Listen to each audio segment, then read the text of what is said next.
Kate lay on the bed, gazing at the ceiling, her body partially covered by a sheet, and a soft smile gracing her lips. She was content with her life, and yearned to share this joy with the world. She loved her husband dearly, but she always held back her emotions around him, as he disapproved of excessive displays of them. Turning her head, Kate looked at her husband. His attention was fixed on a painting hanging across the room, deep in thought. She affectionately asked, "What are you thinking about, my love?" Caught off guard, Damian shrugged and answered absent-mindedly, "Oh, nothing really." However, Kate could tell he was troubled by something. She got closer to him and rested her head on his chest. "I can tell you're thinking about something. Won't you tell me?" Damian sighed. His wife was persistent, and he knew she wouldn't stop until he responded. He glanced at her, then back at the painting, before speaking slowly. "I think we need a bigger apartment." Kate immediately straightened up and looked him in the eyes. She was taken aback. They had discussed this a year ago, but Damian had been against it. Their current apartment suited them perfectly, so why the need for a new one? Of course, Kate hinted that it would be time for them to have children already, but her husband was not yet ready. "Do you really mean it, Damian? Are you serious?" Kate asked, hopeful. Damian shrugged his shoulders. "I'm not a fool. I understand everything. Yes, I think it's time for us to think about expanding our living space, given the planned changes, but please, no childish talk until we sort out the apartment." Kate snuggled up to her husband again and showered him with kisses. No, I promise, no baby talk," she assured. Damian sighed and smiled faintly. He saw that Kate could barely contain her excitement. It was quite obvious. If Damian had let her, she would have screamed with joy, run around the house, and jumped on the bed. However, he deliberately did not allow her to express her feelings. He liked to control her. He felt important in her life as long as she obeyed. He kissed her on the forehead and replied, "Let's go to sleep. We'll discuss everything later. This weekend we'll talk about it and come up with a plan. Good night, dear." Hearing his words, Kate frowned slightly. Should she wait a whole week to discuss everything? Was he kidding? At that moment, she was ready to talk all night long. Kate knew that if he said that, he wouldn't even talk to her about the apartment for a week. He might have done it deliberately to make her suffer, but Kate didn't resent him for that. She was too fond of him to pay attention to such trifles. He loves her. That's the most important thing. Their feelings have been tested for years, and nothing can separate them. They'll always be together. Damian turned away from Kate and began to drift off to sleep. Kate looked at the painting, remembering the past. It seemed like an eternity ago, even though it had only been a couple of years. They met when Kate had just graduated from high school and Damian from university. To her, he seemed like an adult who had a job, while she was a naive girl dreaming of the prince. Damian became her prince. He invited her to dinner in restaurants, drove her around in his car, and gave her luxurious gifts. He was somewhat restrained, requiring Kate to restrain her emotions too. She admired him and fell head over heels in love with him. After a year of dating, Damian proposed to her. Kate was in college at the time. For her birthday, he gave her an expensive diamond ring and a chic dinner at a restaurant. Her friends were jealous that she got such a catch, a mature man who would go to the ends of the earth for her. They got married. The ceremony was modest because Damian didn't want to spend too much on a lavish celebration. After the wedding, they went on a trip to Europe, which delighted Kate. She had never left her homeland before and believed that she was lucky not only to marry for love, but also to secure a promising future for herself. The couple bought an apartment together, sharing the costs. Kate's parents helped her with her share, and Damian used the inheritance from his grandmother. Kate, after graduating from college, found a good job. Her income was almost equal to her husband's. They were thinking about starting a family, but Damian didn't think that they were ready yet. Children are a huge responsibility. We need to think through all the aspects and plan carefully. The tragedy occurred when Kate's parents died. Her mother struggled with a serious illness and died of cancer within 6 months. Her father died of a heart attack 3 months later, unable to cope with his grief. Kate's grief was immense. Thanks to her husband's support, she survived this terrible stroke of fate. The loss of both parents strengthened her attachment to her husband, who became her only support. Damian was her only family now. Kate had a cousin, Donna, who lived in another city. As children, Donna would often visit during vacations, but life took them in different directions over time. They maintained a relationship, exchanging holiday and birthday greetings, but their interaction was limited. Kate sold the apartment she inherited from her parents and deposited the money in the bank. If Damian contributed a little more, the sale of their current 1-bedroom apartment would afford them a spacious 2- or even 4-bedroom apartment. This would allow them to start a family. The thought of becoming a mother brought Kate to tears. She touched her flat belly and smiled at the prospect. She couldn't wait for it to happen. She was already 30 years old. It was time to have a baby. Kate closed her eyes and sighed as she began to drift off to sleep. Throughout the night, she had strange dreams, filled with children reaching out to her, begging her to save them. Yet as soon as she extended her hands, they vanished. Next, she found herself in complete darkness, locked in a small room. Despite her frantic knocking and screaming for help, no one came and she woke up. The unsettling remnants of the dream lingered until morning, but then all memories of the nightmare evaporated. Days passed, and it was finally Friday. Kate discovered a flat tire on her car that morning, so she took a cab to work. After work, she planned to visit her favourite pastry shop to buy Damian's beloved cupcake. The shop wasn't far, but she decided to walk, enjoying the beautiful weather and her excellent mood. Today was the day she would discuss their plans, including buying a new home and outlining their next steps. Kate had been walking around for 20 minutes when she turned into a quiet alleyway. This path, lined with private houses and devoid of high-rise buildings, served as a shortcut. She adored this street for its tranquility and the absence of cars. The houses were exceptionally beautiful, and she dreamt of owning one of these houses. To her, even the air on this street seemed different, cleaner and fresher. Taking a deep breath, she smiled at the thought of owning a house instead of an apartment. They could create a cozy yard to enjoy quiet evenings, engaging in pleasant conversations. Once their baby was born, Kate envisioned spending endless hours outside, strolling near the house with the baby. She imagined Damian building a playground and sandbox for their child, providing endless fun. Kate strolled down the street, lost in dreams of the future. She paused before a seemingly uninhabited house. It was large, majestic, with sizable windows. It wasn't new, but its charm remained undiminished. Kate looked at the house for a few minutes, and then she realized that if someone saw her, it could raise questions due to her suspicious actions. She quickly glanced around, relieved to find the street deserted. She resumed her leisurely stroll, reaching an intersection. Despite the absence of traffic lights, a crosswalk was present. In all her time spent walking here, not a single car had passed by. The tranquility was palpable. Kate concluded that this was indeed the ideal neighbourhood to reside in. The woman smiled thoughtfully and then began to cross the road. Suddenly, she heard the squeal of brakes. Time seemed to slow, each second dragging like thick honey. Initially, Kate didn't know where the sound was coming from, but then she realized it was right beside her. Frozen in the middle of the road, she turned her head to the left. The last thing she saw was a bright yellow car bearing down on her. She even managed to catch a glimpse of the driver, a woman with fiery red hair and a terrified expression. Her eyes and mouth were wide open, likely screaming in fear.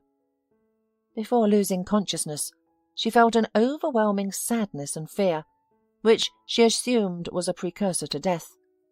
Then everything went black. What's the next step? We can't just leave things as they are. We have to act. Kate heard her husband's voice, but it sounded muffled, as if she had cotton in her ears. She felt so unwell that she didn't even want to open her eyes. She wanted to be alone and considered telling Damian to move his phone conversation to another room, but her tongue wouldn't cooperate. "I've told you there's nothing I can do. I suggest you accept that. If you continue to create a scandal, I'll have to have you removed. Don't yell at me. I'm just doing my job, which doesn't include tolerating disrespect," a strange voice said. Kate furrowed her brow in confusion. She didn't recognize the voice. Was she ill? Had Damian called a doctor? Why was her body in pain? Why couldn't she muster the strength to even open her eyes? What was happening? She lifted her hand without opening her eyes, touching her lips. They felt so parched. She thought she couldn't speak. "She's awake. Kate, can you hear me? Say you can hear me. It's me, Damian." "I can hear you fine, but I can't talk loudly. Why do I feel so unwell?" whispered Kate. She felt Damian grasp her hand. "You've been in an accident, dear," he said gently. Suddenly, Kate remembered. A brief flash of memory, and she recalled being hit by a car at a crosswalk. It felt like it was yesterday, or maybe a few days ago. She struggled to grasp how much time had passed. She opened her eyes, but darkness still surrounded her. What was happening? "Why is it so dark? Did the lights go out?" she asked softly. The only response was silence. Kate could feel a sense of unease creeping in. She asked again, "Damian, what's happening? Why is it so dark? What occurred? Please don't stay silent. It's frightening me. Where am I? Why is it dark?" Her voice was raising in volume, and the onset of panic was evident. Damian squeezed her hand and said, "Calm down, Kate. We'll fix it. This is only temporary. We'll be right by your side. Don't worry. You're temporarily blind, but your eyes are perfectly fine. Don't worry, Kate. We'll find the best doctors, and they will diagnose the problem. You'll see again. Everything will return to normal, I promise. Just stay calm." Damian's words struck Kate's heart like a stone. Overwhelmed by panic, she felt as if she were about to perish from terror. She attempted to get out of bed, clutching the sheets and pushing Damian's hands away. Opening her eyes wide, she realized she couldn't see anything. This terrifying sensation made her feel dizzy, though she couldn't be certain, since she couldn't see anything. "She needs to be sedated. Hold her hand. I'll do it." Damian held his wife, who was struggling with her unexpected state, and immediately Kate felt weakness seep into her. Despite this, she continued to cry and convulse in her husband's arms, her strength slowly ebbing away. As she teetered on the edge of consciousness, she heard the doctor speak with her husband. "It's shock. She'll get better. The initial reaction is always the most intense. She'll overcome this. Everyone finds a way to cope when there are no other options," the doctor said in a steady voice. "But how? How is this possible? She barely has any physical injuries. How could she lose her sight so suddenly, from a single blow? Can such a thing really happen?" Damian's voice was filled with worry and fear. When Kate awoke, she was still under the influence of the injection. Damian was by her side. She calmly requested that he update her on the recent events. It was revealed that Kate had been in the hospital for 2 weeks, a fact that shocked her. She had assumed that the accident had occurred just a day or 2 prior, yet she had been in the hospital for a full 14 days. The most unsettling part was that there were no witnesses to the accident. No one had seen it happen, nor did anyone know how long she had been lying on the road. Doctors estimated that she was unconscious for approximately 10 to 15 minutes before being found. A passing driver saw her and called an ambulance. Miraculously, she suffered no severe injuries, only some bruises, a broken elbow and a cracked rib. However, she had hit her head quite hard. After an examination, Kate was diagnosed with a moderate concussion, which had led to an unforeseen consequence. She lost her vision. As Damian relayed this information, she held his hand tightly, trying to stay composed. She knew Damian disliked emotional outbursts, and from his calm voice, it was clear he wouldn't appreciate any tears or screams.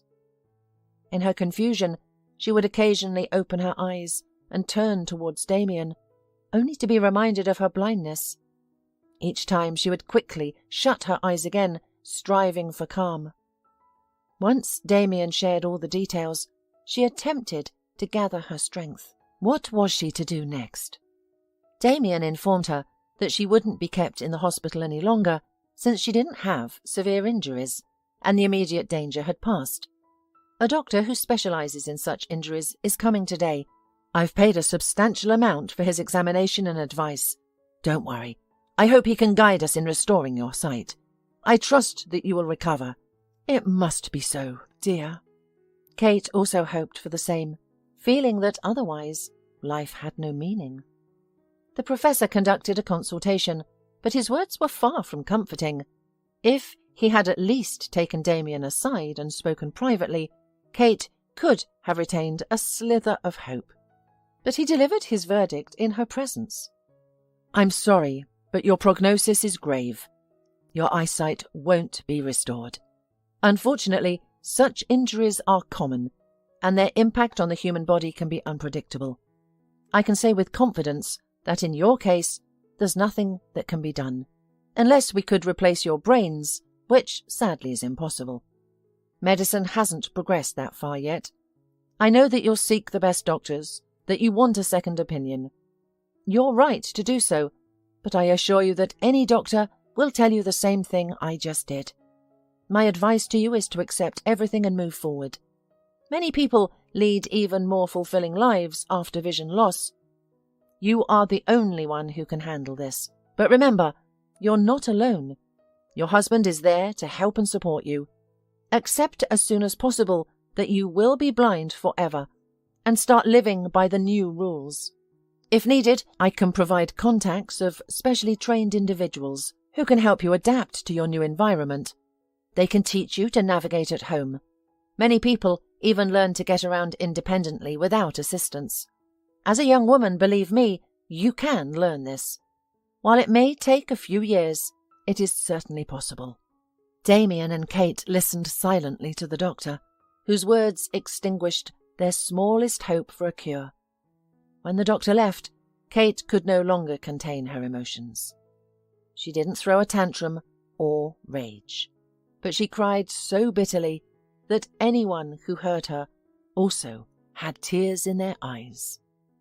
Kate mourned her broken life, her happy future, her plans and everything that pleased her in life. She couldn't see anything now. She had become blind. Why should she live? She couldn't do anything anymore. No more cooking, no more going to work or shopping, no more putting on makeup, no more smiling at her husband, looking at his face. All the things that used to give her pleasure, the most ordinary things that she used to not pay much attention to, they are all out of her reach now. She will never be complete again. She will grow old and not even know what she looks like. Her husband will see her change. She won't even be able to care for herself because she won't see the change in her appearance. It's horrible. It's a nightmare. No, she doesn't want to live like that. She'd rather die than live like this. Kate remained in the hospital for a few more days until her doctor deemed that she no longer required medical attention. She was discharged and returned to what was once her familiar home. Despite being surrounded by familiar objects and walls, she felt neither calm nor peace. Her home had become a labyrinth where she navigated in complete darkness. For the first day after her return, Kate was too frightened to move. She appreciated that Damian took a week off work to help her adjust to her new condition. Damian chose not to hire specialists, despite knowing that they could provide assistance. After contacting several, he found their services expensive, which they couldn't afford at the time. Kate was unable to work, and the future was uncertain. Damian had spent a portion of their savings on Kate's medical needs, including doctors, medications, diagnostic tests, and consultations. Now Damian was the sole breadwinner, and providing for their living expenses and Kate's continued medication needs fell to him alone. As a result, he decided to forego further medical specialists and assist Kate himself. Damian spent a week helping Kate adjust to her new circumstances. He guided her around their home, teaching her to identify objects by touch. He showed her how to use the shower and toilet, and he oriented her to the layout of their home. He encouraged her to navigate independently. Kate was also haunted by a strange dream she had had a few days before the accident. The dream was of children in a dark, silent room with a locked door. She felt despair, consternation, bitterness, and fear. Now, in her current situation, she understood the dream as a warning. Could she have averted this disaster? Had she interpreted that dream correctly? It's uncertain. Perhaps this is her destiny, unchangeable. Kate cried every night.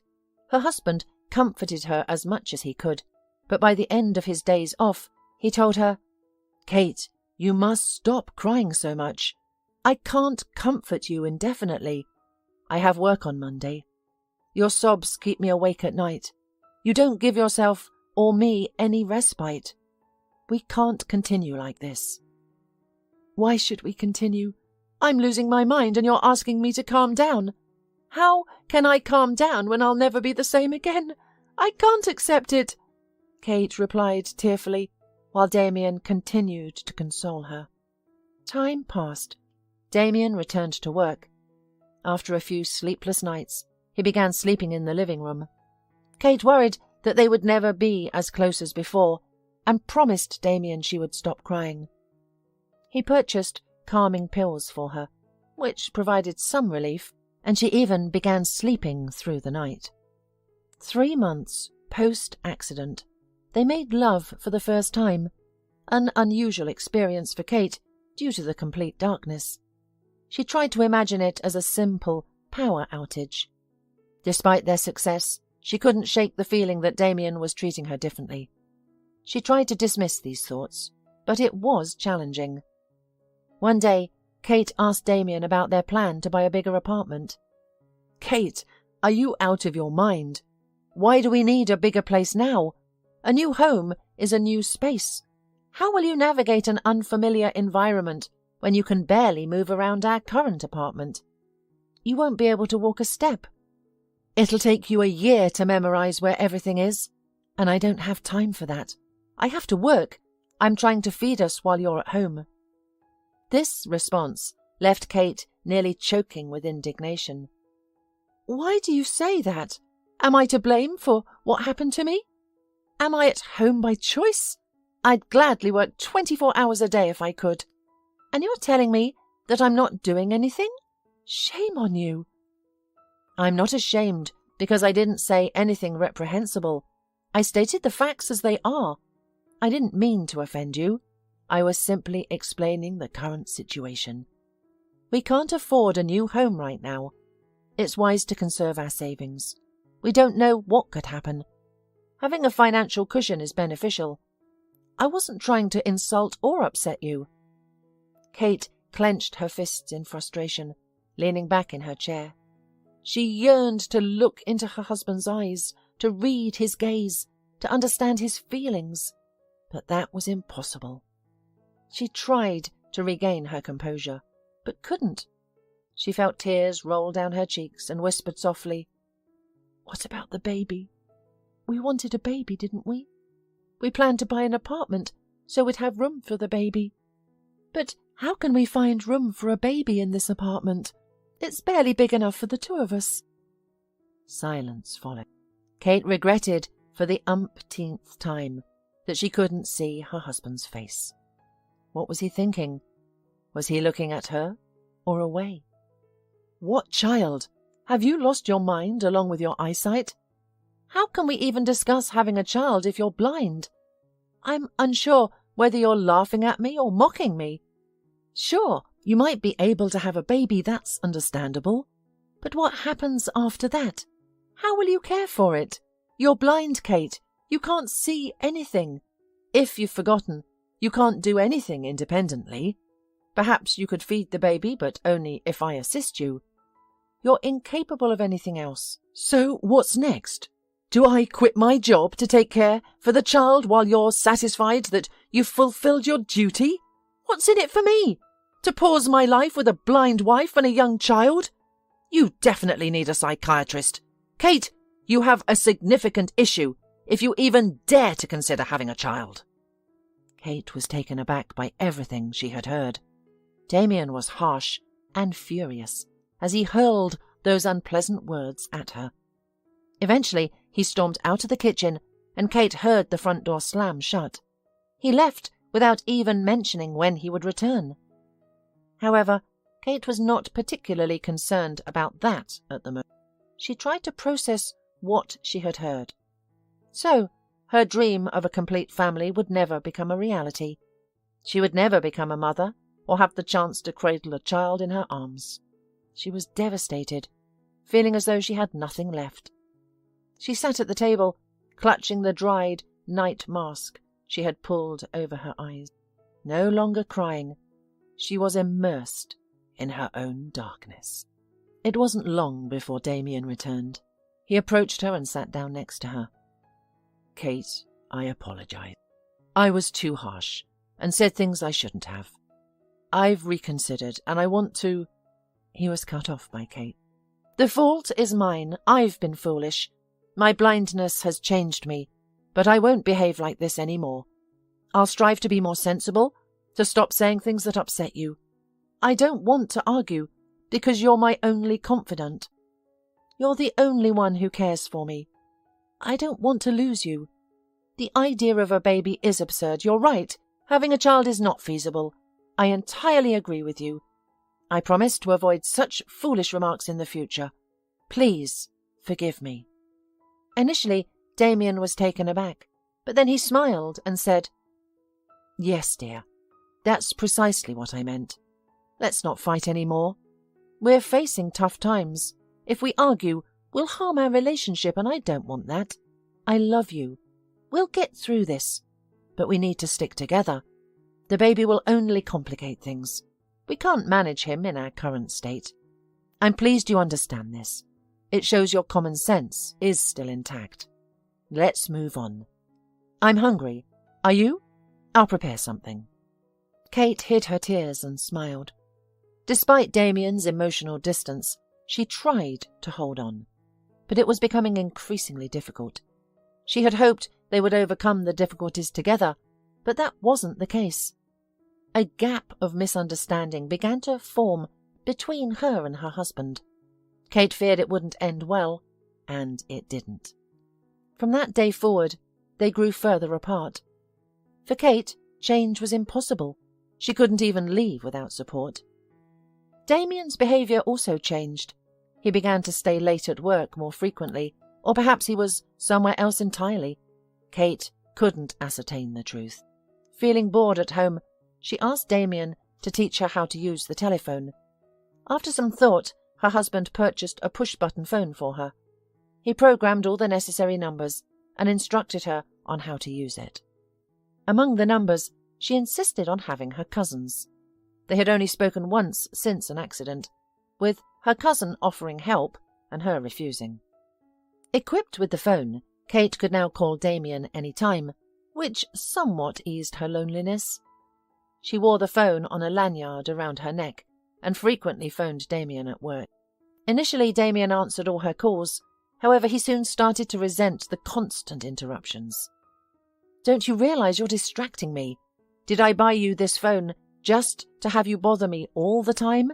Please, Kate, stop calling me so often, otherwise I'll be disgusted to come home. Sometimes I already feel that way. Upon hearing those words, Kate felt a wave of sorry for herself. However, she stopped calling her husband incessantly, only reaching out when necessary or when he was late from work. When she questioned his late arrivals, Damian would respond angrily and irritably. Why are you asking? I have to work twice as hard. Your disability pension is barely enough. I work late because I get paid for the extra hours. Don't bother me with your questions. Surely you understand how difficult this is for me." Afterwards, Kate refrained from asking more questions. A week later, Damian was so long away that she got worried and wanted to call him. She grew anxious and decided to call him. He took an unusual amount of time to pick up the phone, and when he finally did, his voice brimmed with irritation. "Why are you calling?" he asked. "I was wondering when you're coming home. It's 10 o'clock at night. You've never been this late before. Is everything okay?" Kate asked with concern. "Nothing's wrong. You're just distracting me. If something had happened, I would have called you. I'm fine. I'll be home around midnight," Damian replied sternly. Kate almost calmed down after hearing his voice, but when Damian ended the conversation, he did not immediately disconnect the cell phone, and Kate distinctly heard a woman's soft laughter, followed by her words. "Has she called again? Forget about her. Come to me." Kate gripped her push-button phone tightly. Was there another woman with her husband? Wasn't he supposed to be at work? Suddenly, Kate realized exactly where Damian was. He had likely been deceiving her for quite some time, spending his evenings with another woman. This woman had replaced Kate, and now Damian didn't even want to return to his blind wife. Perhaps Kate had lost her appeal, and Damian was repulsed by her, seeking solace in a young and beautiful girl who pampered him and showed him pity. Kate couldn't wait for Damian to return home. As soon as he stepped through the door, she confronted him with her suspicions. She was prepared for anything but his cold indifference. "I don't understand. What's your problem with me? What's wrong with you?" "What's wrong? You have to be joking. You're likely cheating on me, and I'm left to agonize over it. Who was that woman? Your partner? Your co-worker? Tell me!" Kate exclaimed loudly. "Ah, so that's what you're referring to. Are you certain you want to know everything? Well, all right. I don't want to keep anything from you. I've done nothing to be ashamed of. Yes, I spend time with another woman, and I believe I need it. At home, I have a blind wife who can't feed me, can't take care of me, and can't show me affection in a normal way. Do you think this is easy for me? I've endured it for so long, but it's simply unbearable. I can't sacrifice my life just to care for you. I'm already fed up with everything. Life didn't prepare me for this. I want to come home and relax, see a beautiful, well-groomed wife, enjoy a nice dinner, not this. I come home and I have to take care of you, feed you, help you shower. If only you knew what you look like now. Your hair is grey and unkempt. Your eyebrows are ungroomed. You're pale and you don't have a manicure. It's simply horrifying. You don't make me want to touch you. That's why I have to visit a woman after work who takes care of me and rejuvenates me." Kate was engulfed by a wave of rage and indignation. "You have no right to hurt and deceive me in this way, let alone discuss it so openly. I won't allow you to torment me."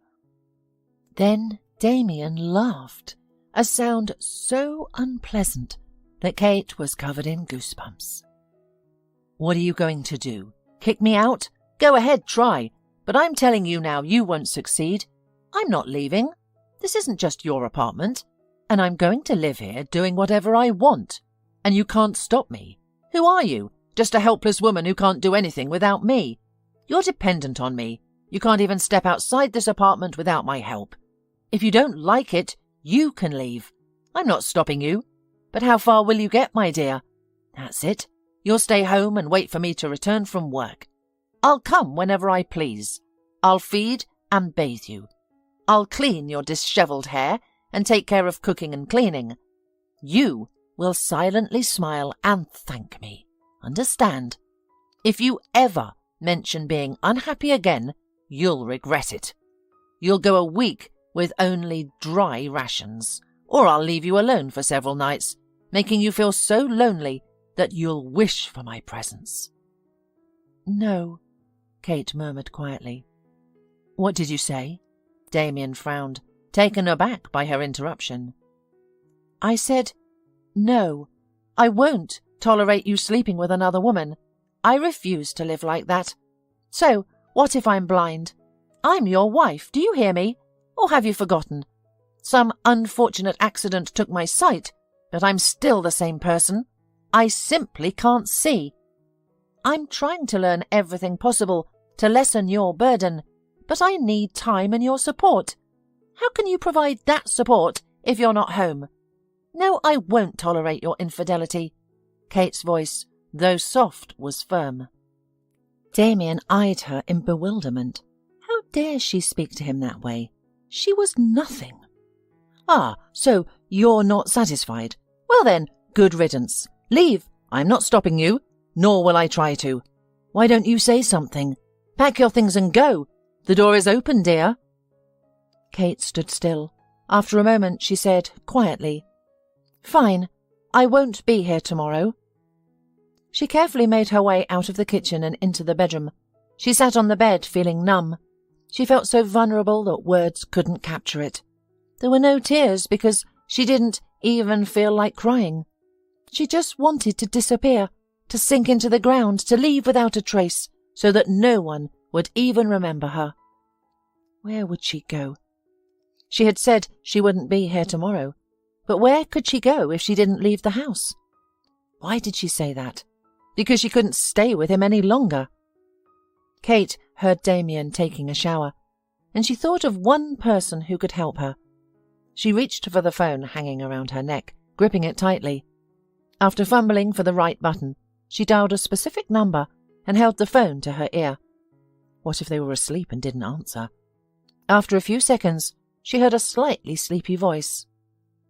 "Yes, I'm listening." "Hello, Donna, this is Kate. Please excuse my late call." "Kate, did something happen? Is it something with Damian?" "No, there's nothing wrong with Damian. Donna, I need your help. I'm not in danger, but I need help. I'm sorry, I didn't know who else to call." "No problem. What's going on? I'll help you however I can. Tell me quickly. What do you need?" "Donna, could you please help me escape? I need to leave Damian immediately. You're my only hope. I apologize for the late call again. I'm just at a loss." "When should I come? Is it urgent? I can catch a train tomorrow morning and be there by noon. Is that okay? Great. Don't worry, I'm on vacation. You're not inconveniencing me. See you tomorrow." After hanging up, Kate sighed with relief, her hand over her racing heart. Everything would be okay. Donna would arrive tomorrow. With Damian at work, they could pack in peace.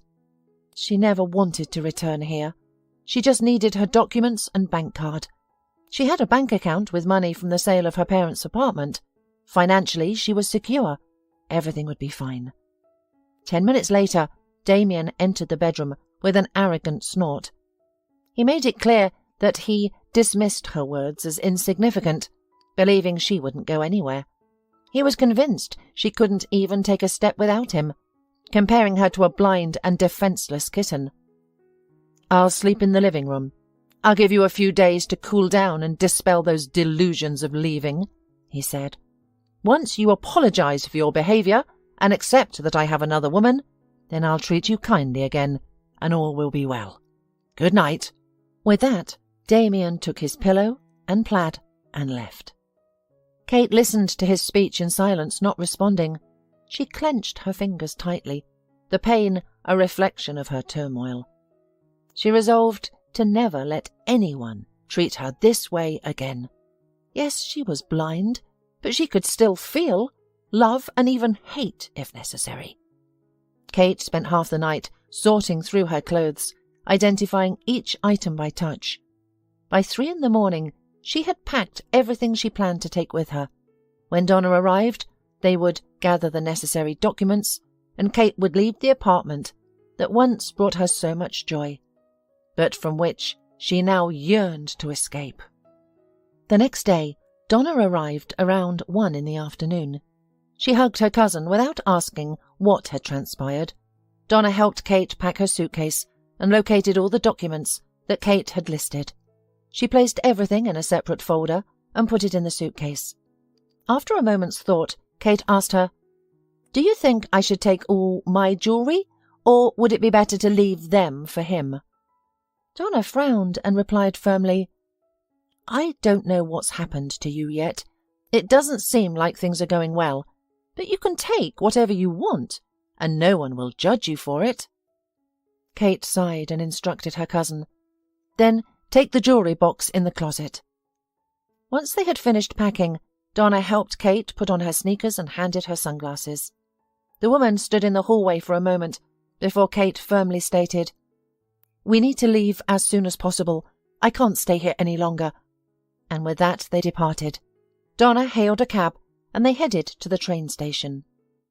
At the station, Donna purchased 2 tickets to her city. Their train was scheduled to leave in 2 hours.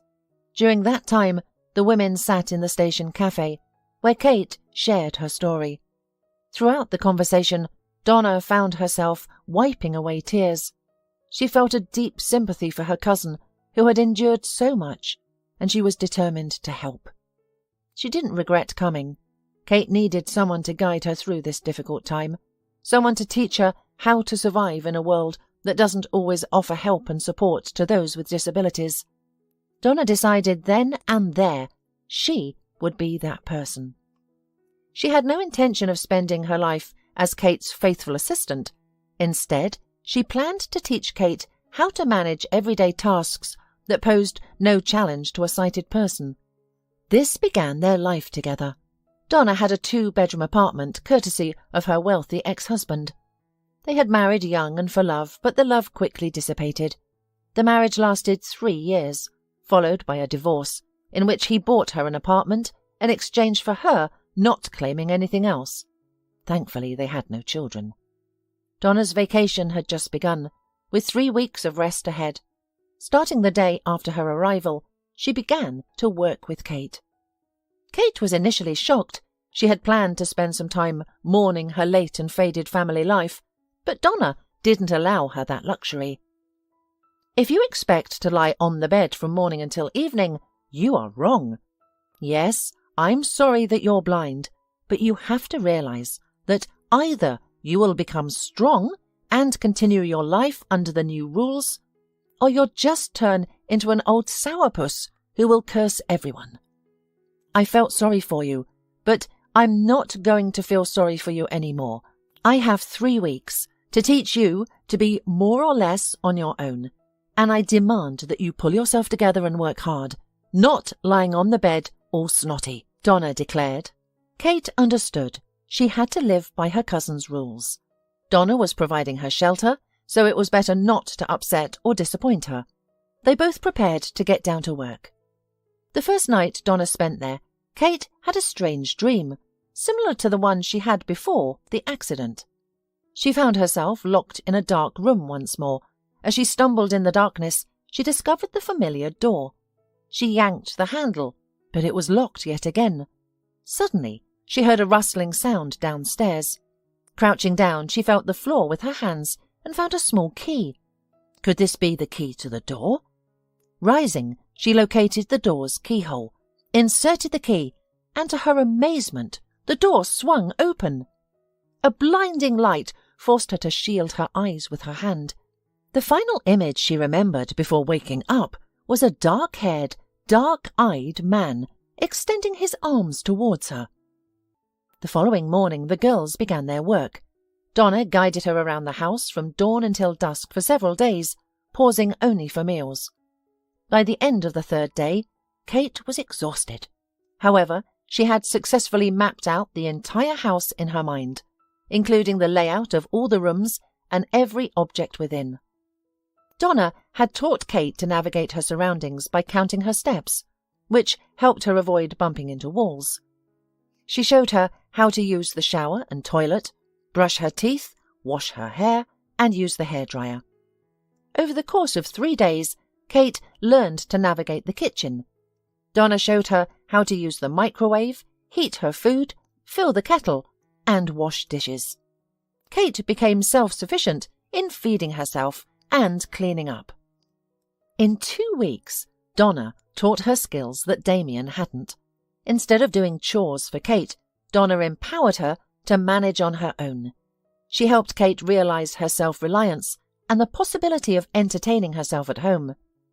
Kate learned to use the vacuum cleaner, clean the floors and dust. This kept her occupied and made her feel alive and productive. Donna saved the most challenging task for the final week. When she shared her plan with her cousin, it was the first time Kate felt bold enough to disagree. "No, I don't want to. It's out of the question. Do you want me to die of fright on the spot? No, I can't do that," she exclaimed, feeling powerless. "But Kate, you understand that you can't continue like this forever, right? You have to get used to the idea that I won't always be around. You need to conquer your fear. You've seen how it's done in movies, haven't you?" Donna calmly continued, trying to convince her. "That's in the movies. Everything seems so easy there. But this is real life. It's entirely different. I can't, Donna. I really can't." "How can you even know if you haven't even tried? Give it a shot. Practice for a week, and then tell me if you can't. I'm not asking for something impossible, just for you to try. What if you can do it? What if you end up liking it?" Donna tried persuading her all evening, but Kate was adamant. Just when Donna was about to give in and admit defeat, Kate suddenly agreed. "Okay, fine, I'll try. But promise me, if after a week I tell you I don't want to anymore, you won't force me, okay?" "Okay. Yes, I promise." Donna was happy, but she was sure it wouldn't happen. And the next morning the two women went outside, and Donna began to teach her cousin how to walk outside on her own. Their yard had a fence, so Donna was not afraid that Kate would go somewhere far away and get lost. For several days they spent mornings through evenings walking together, with Kate learning to determine possible routes by counting steps from Donna's chosen paths. She also learned to use the curbs for guidance. It was challenging, yet thrilling. Donna taught Kate the locations of several benches. By the end of the week, Kate could find them on her own. A triumphant achievement. Saturday night, after exchanging good-night wishes, they had dispersed to their bedrooms, when Kate looked back and asked, "Sorry to bother you, I just wanted to tell you, Donna, I don't know how to express my gratitude. You've done so much for me that I'll never be able to thank you enough. You're my saviour. I'm so grateful for your help. You have brought me back to life in these 3 weeks. I can do so many things now. They may seem like simple things, but they're so important to me. I mean, I want to keep going outside. I love walking, breathing the fresh air. Forgive me for ever doubting you." Donna was moved to tears. Her cousin's words were so heartfelt that it was impossible to remain untouched. She hugged Kate and whispered in her ear, "We'll continue. Do more. I'll teach you everything, and then I'll let you go free swimming." Kate decided not to ask what those words meant. She chose to leave that for later. 3 months passed. Kate went out alone every day, but not too far. A couple of times per week, she would go out in the evenings with Donna, who didn't even hold Kate's hand, just walked beside her, occasionally guiding her in the right direction. One day, a significant mishap occurred. Kate was descending the stairs for a walk outside. As she approached the last step, her foot hit a pebble that instantly skittered away. She lost her balance and fell onto her back. The moment her head forcibly struck the pavement, she thought she saw a blue flash before her eyes, like the sky. Then it vanished, and Kate lost consciousness. She regained consciousness in the hospital, immediately recognizing the familiar scent of disinfectants. Someone was holding her hand. Kate tried to turn her head, but her neck wouldn't move. She panicked at the thought of being paralysed from the fall. Was she not only blind, but now also immobile? She refused to accept this possibility. This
felt like a nightmare.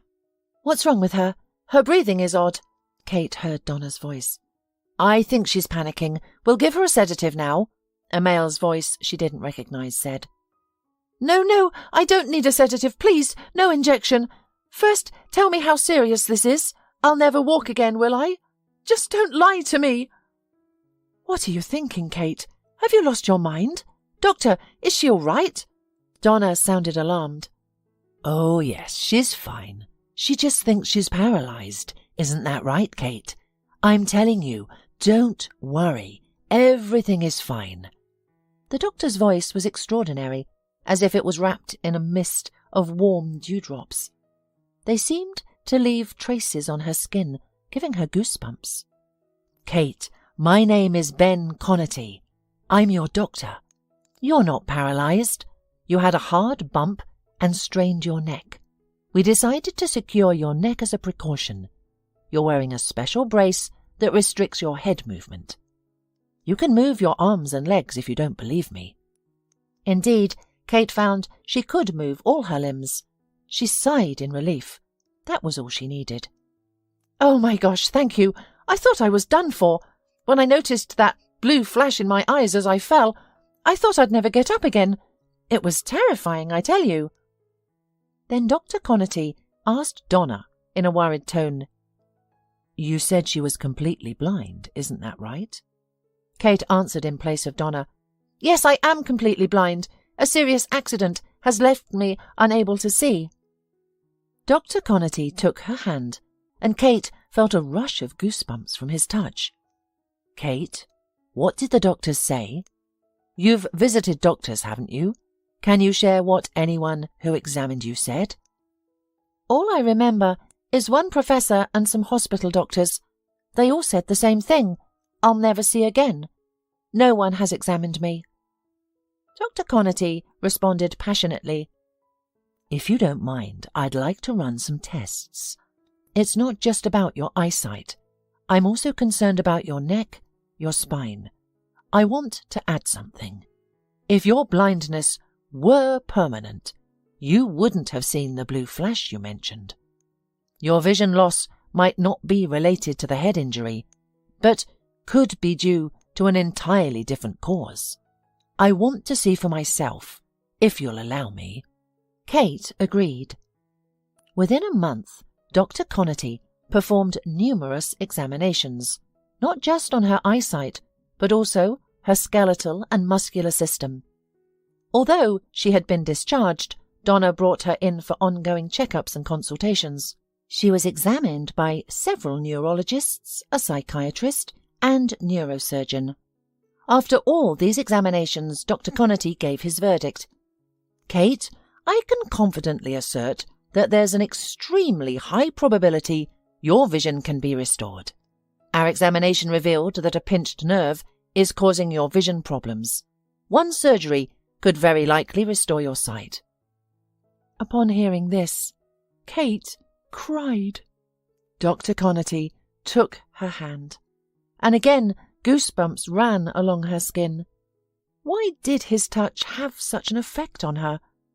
Kate quickly calmed down, because the doctor's voice enveloped her from all sides, making her feel safe. Dr. Connerty spent a long time persuading her to consider the surgery, emphasizing that she had nothing to lose. Over the course of a month, they conducted thorough examinations and analyses of her case. Dr. Connerty conversed extensively with Kate, compiling a comprehensive medical history. Caught up in the process, Dr. Connerty found himself developing feelings for Kate. She was more than just a patient to him. This lively, vibrant, and emotional woman stirred within him feelings he thought were long buried. But above all, he was determined to help her regain her sight and resume a normal life. Eventually, Kate agreed to the operation, and the operation was scheduled in 3 days. They sat in his office discussing the final preparations. Kate was to be admitted to the hospital the following day. When Dr. Connerty got up to walk her to the door, Kate suddenly put her hand on his shoulder and said, "Can I do something? I've always been curious about this. When I've seen it in movies, I want to understand what blind people experience when they do this. May I?" Dr. Connerty didn't understand what she was referring to, but he agreed without hesitation. Kate reached out and traced her fingers across his face. She delicately explored his forehead, eyebrows, eyes, cheeks, lips, and chin. Then she ran her hand through his hair and smiled. Usually after something like this, people say, "You're handsome," or "I know what you look like." But alas, I didn't discover anything. I just know you have very smooth skin and no beard. Thank you, and excuse me. Dr. Connerty smiled and said quietly, "I'm sure you can still get a good look at me. I hope you don't say that I'm ugly, and you don't like me at all." "No, I won't say that." "No, I won't say that. If I regain my sight, I'll thank you for giving me a second chance at life. You will be there during the operation, won't you?" "Of course, I'll be there." 3 days later, Kate was wheeled into the operating room. She was very nervous and tried to stay calm, but it was difficult. She hardly held back her tears. Before entering the operating room, Dr. Connerty took her hand, leaned in, and quietly said, "I wanted to say this after the operation, but I can't hold back. I usually don't have any relationship with my patients, but soon you won't be my patient. Once this is all over, would you have dinner with me?" Kate giggled nervously. "I can't promise. I need to look at you first. What if you're not so handsome as Dr. House?" Dr. Connerty laughed and let go of her hand. Inside the operating room, Kate wished she had said something different. She was too scared to admit that she would be happy to have dinner with him, even if she never regained her sight. Kate awoke with a severe headache and groaned. Immediately a nurse approached her. "What's wrong? Are you in pain?" she asked. "My head hurts," Kate murmured. The nurse promptly administered an injection, and within 15 minutes, the headache had subsided. Kate, weak and anxious from the anesthesia, couldn't move. She was left wondering about her fate as a bandage covered her eyes, soon to be removed. The anticipation was terrifying. 2 hours later, the medical staff gathered around her. The nurse gently lifted the bandage from Kate's eyes. "You can open your eyes now, but do it slowly. urged Dr. Connerty. Kate opened her eyes. Miraculously, she could see again. The dimmed light was slightly uncomfortable, but she was able to see it. Overwhelmed with emotion, she started to look around, blinking and squinting constantly. "My goodness, I can see," she murmured. A doctor examined her briefly and declared that she was out of danger and would be fine. He said something else, but she didn't catch it. A single thought pulsed in her mind. She could see again. She was no longer blind. Fearfully, Kate closed her eyes. Then she felt someone take her hand. Recognizing the touch was Dr. Connerty's from the goosebumps on her skin, she slowly opened her eyes. She looked at the man who had saved her, and the pounding of her heart quickened. She recognized him from her dreams. He was the same man who had reached out to her in her dreams when she opened the door in the dark room. "Hello," Dr. Connerty greeted, smiling at her. Kate tightened her grip on his hand. "Hi," she responded, smiling back. "So, how are you feeling?" A tear trickled down her cheek. "Great! It couldn't be better. I feel like I've been reborn. So, when's dinner?" she asked. Dr. Connerty feigned a frown. "We have plenty of time for that. You're still my patient. Let's not discuss it now." A year had passed since the operation. Kate and Ben Connerty had been living together for a long time, and true love blossomed between them. Kate was in good health, her eyesight fully restored. However, she remained officially married to Damian, which clouded her happiness. Despite his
lack of contact over the past year, she finally decided to visit him to resolve their situation.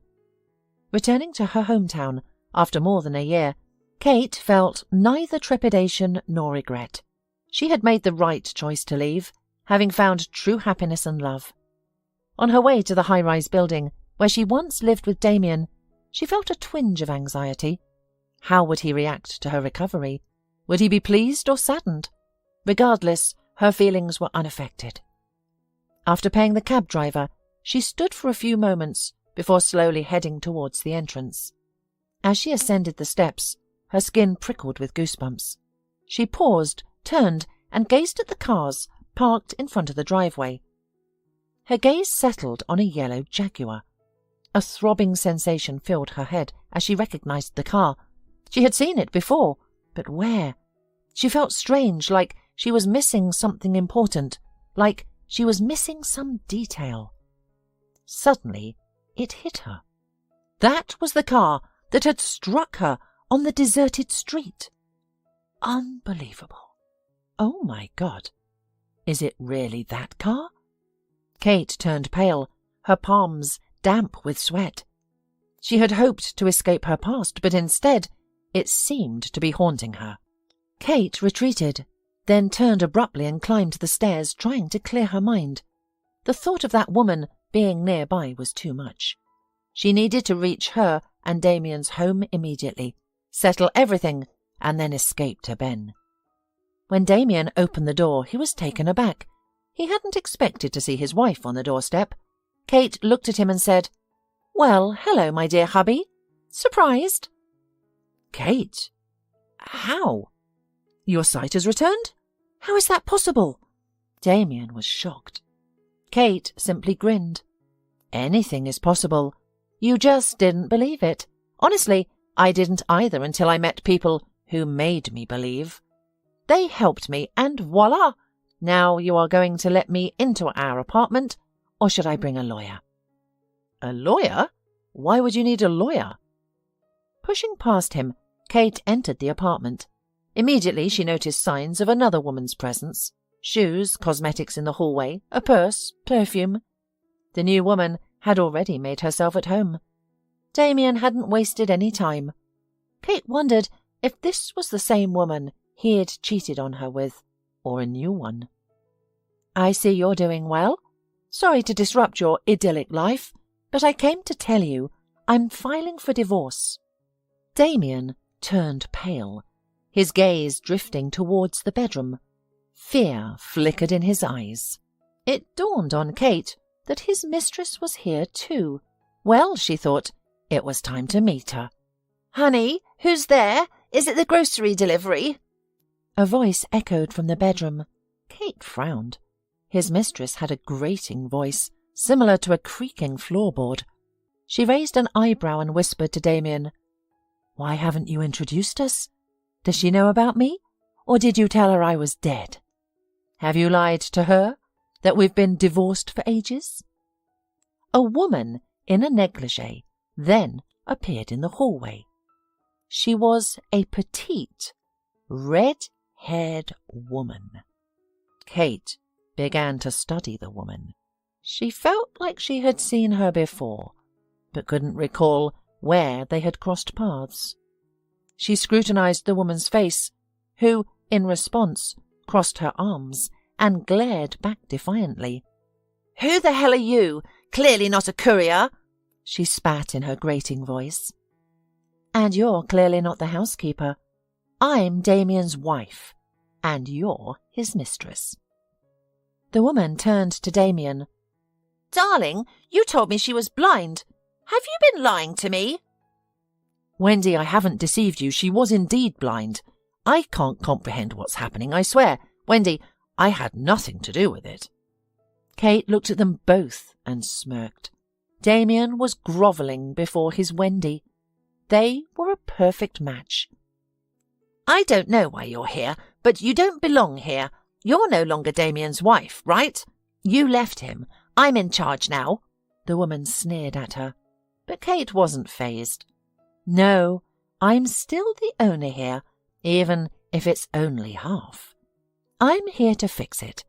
Damian, I'm filing for divorce, and we're splitting this place in half. I think that's all I needed to say." Kate turned and walked towards the door. Her gaze fell on a table near the hallway. On it was a bright yellow key fob with a Jaguar badge. Goosebumps ran down her spine. She suddenly realized something. She turned to the woman and asked, "Is that your car in the driveway, the yellow Jaguar?" Wendy grinned and replied, "Yes, it is. Why do you ask? Are you envious? You won't find another like it. It's a custom paint job." Then it hit Kate. She knew this woman. She was the one who had hit her with her car and fled the scene. She was the one who caused her loss of sight. "So, you're the one who hit me. You're the person who left me unconscious on the road." Wendy turned pale and covered her mouth with her hand. Damian, completely confused, shifted his gaze from one woman to the other. "Wendy, what is she talking about? What does all this mean? Were you the one who hit her? I don't understand what you mean," he asked. "I never ran anyone over. None of this is true," Wendy responded to Kate. "No, it was you. I saw you then and your hair and the sticker on the window. I remember everything. I remember you now with your red hair. I'll never forget it. You're so disgusting. You'll answer for everything in court. I'll make sure you pay for all my suffering," Kate exclaimed. Wendy sobbed. Her courage suddenly left her and she began to look very strange. Her eyes bulged out in fear and her face was as flaming as her hair. She didn't know what to say. "You'll pay for everything you've done, both of you," Kate said and walked out of the apartment. Kate divorced Damian. She decided not to sue Wendy. Damian pleaded with her not to, promising to give up his rightful half of the apartment in return. Kate realized that Damian was willing to do anything for his mistress. He didn't care that Wendy was the cause of their breakup. Kate, content with her present life, had no intention of revisiting the painful past. She had sole ownership of the apartment after her divorce, and had no idea about the whereabouts of her ex-husband or the woman who caused her blindness. She was determined to erase them from her memory forever.